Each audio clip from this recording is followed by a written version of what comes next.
Greetings to our global audience, and welcome to our channel.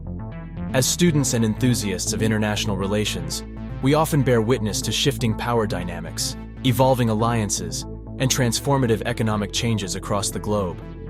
The very nature of this field provides us with an array of intriguing topics that ask us to think, analyze, and continually learn. Today's discussion falls squarely within this category.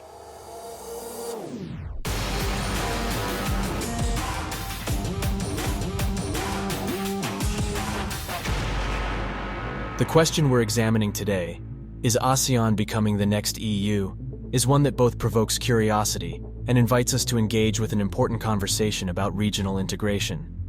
As we step into this exploration, we'll trace the historical paths of two of the world's most influential regional blocs, the European Union, EU, and the Association of Southeast Asian Nations, ASEAN. We'll navigate their unique challenges, successes, and how they've shaped the global economic and political order.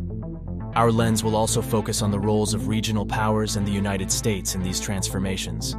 So, without further ado, let's journey together through the complex and fascinating world of geopolitics and international relations. In the global landscape, the European Union, EU, and the Association of Southeast Asian Nations, ASEAN, represent two distinctive yet essential regional blocs. Each brings together different countries, creating a unique narrative of cooperation, integration, and shared prosperity. These stories, while shaped by the unique political, historical, and geographical realities of their respective regions, offer insightful lessons about regional integration. I'm pleased to say that we agreed today in principle to upgrade our relations to a strategic partnership between the European Union and ASEAN. Born from the ashes of World War II, the EU was initially established to ensure sustained peace in Europe.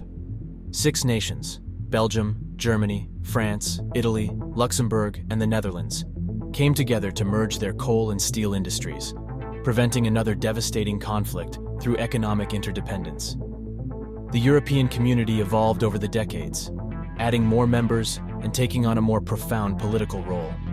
Significant milestones like the Single European Act of 1987, the Maastricht Treaty of 1992, and the Lisbon Treaty of 2007 laid the foundation for a more integrated, unified Europe. Fast forward to 2023, the EU now includes 27 member states, a combined population of approximately 447 million, and a GDP of over $15 trillion. Its intra-EU trade accounts for 42.7% of the total trade, underscoring the bloc's economic integration.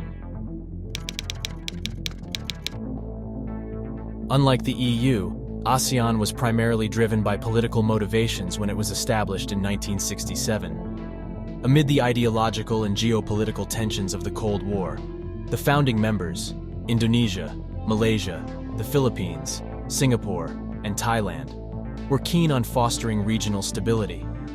ASEAN's journey is marked by key initiatives like the ASEAN Free Trade Area, AFTA, in 1992, and the ASEAN Economic Community, AEC, in 2015. These initiatives aim to liberalize trade and form a single market and production base, promoting regional economic integration. By 2023, ASEAN grew to 10 member states, with a combined GDP of over $3 trillion. Before delving into the specific challenges ASEAN faces, let's explore why the EU's path has been filled with bumps.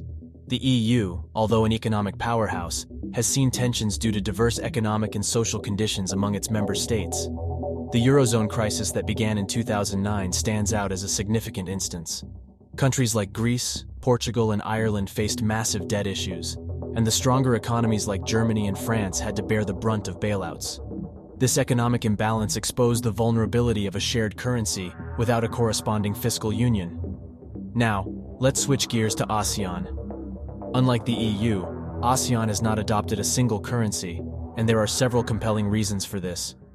Firstly, the memory of the 1997-98 Asian financial crisis remains vivid.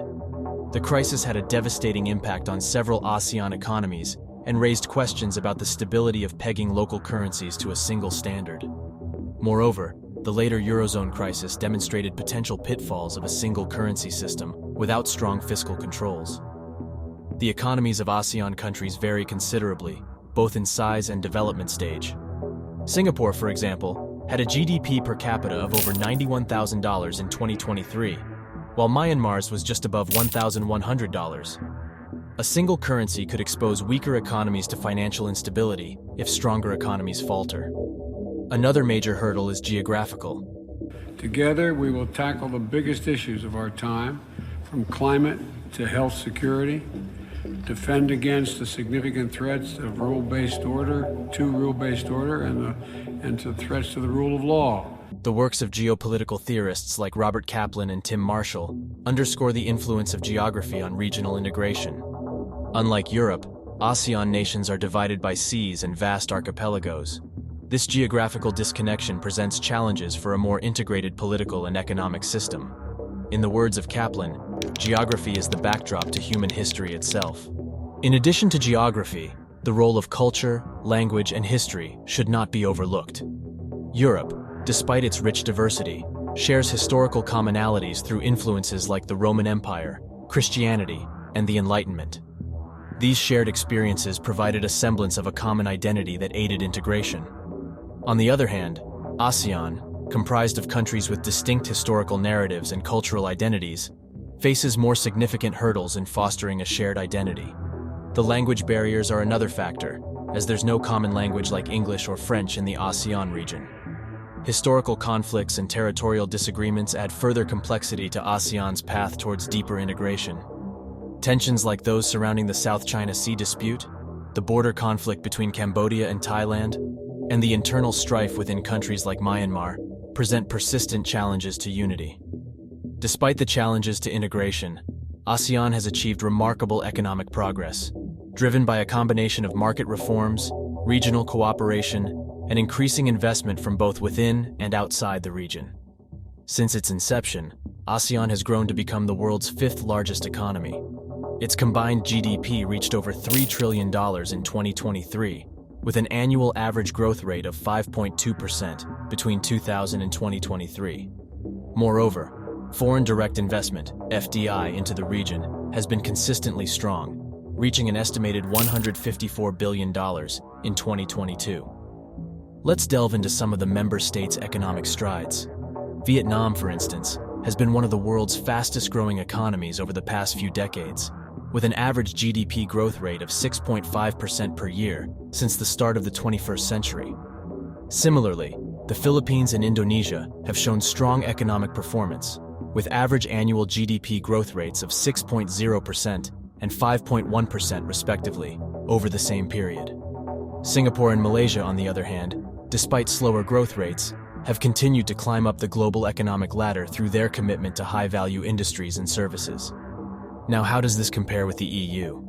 The EU, with its larger and more developed economies, has a combined GDP of over $15 trillion as of 2023, making it the world's second-largest economy after the United States. However, growth rates in the EU have been more moderate compared to ASEAN, with an average annual GDP growth rate of around 1.7% from 2000 to 2023. From a development perspective, the EU's member states, being largely high-income economies, face challenges like slow population growth and the need for continual technological innovation. In contrast, many ASEAN countries are still in the rapid development stage, with larger population growth rates, expanding middle classes, and huge potential for growth in various sectors. FDI into the EU reached $756 billion in 2022, around 5 times the figure for ASEAN. However, this discrepancy is not surprising considering the EU's larger size, more developed economies, and higher per capita incomes. And we have also shared the ambition to establish a meaningful EU-ASEAN connectivity partnership based on our respective strategies on connectivity that have so much in common. In this complex geopolitical tapestry, the role of the United States stands out prominently. After World War II, the US played a pivotal role in fostering European integration. The Marshall Plan and the establishment of NATO were crucial initiatives that encouraged European nations to come together. However, When it comes to ASEAN, the US's role was different. While maintaining strong bilateral relations with many ASEAN countries, the US did not directly foster regional integration like it did in Europe. It's noteworthy that ASEAN was formed during the Cold War as a pro-Western, anti-communist bloc, with political support from the US. China's role in the ASEAN story is both complex and significant. Today, we take another critical step, beginning a new era in our cooperation with the launch of the US-ASEAN Comprehensive Strategic Partnership. On one hand, China's rise as a global economic powerhouse presents significant opportunities for ASEAN. China's enormous investments in infrastructure development across the ASEAN region through the Belt and Road Initiative and the signing of the Regional Comprehensive Economic Partnership have fueled economic growth and connectivity. On the other hand, China's assertiveness, particularly in the South China Sea, has led to heightened tensions. This not only tests ASEAN's unity, but also poses obstacles to deeper regional integration. And so, we come to the end of our journey. We have traversed through time, learning about the creation, evolution, and impact of two of the world's most substantial regional blocs, the EU and ASEAN. Each bloc presents a distinctive story of cooperation, integration, and shared prosperity, set against the backdrop of unique historical, political, and geographical circumstances. The EU-ASEAN partnership is unique. It brings Europe and Asia closer together to increase the security and prosperity of our citizens.